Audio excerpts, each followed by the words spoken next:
அவங்களுக்கு பிடிச்ச டைலாக் சொல்லி பார்த்தா, மியா பூனைக்குட்டி, நவ்யா என்னோட செல்லக்குட்டி.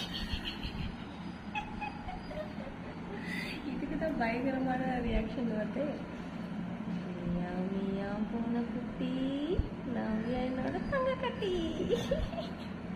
தூக்கத்தில் கூட எவ்வளோ அப்சர்வ் பண்ணுறா பாரு, செல்லம் அழகு தங்கமே. கண்ணை கூட கரெக்ட்ல அந்த அளவுக்கு தூக்கம். மியா மியா பூனைக்குட்டி, நவ்யா என்னோட தங்கக்கட்டி.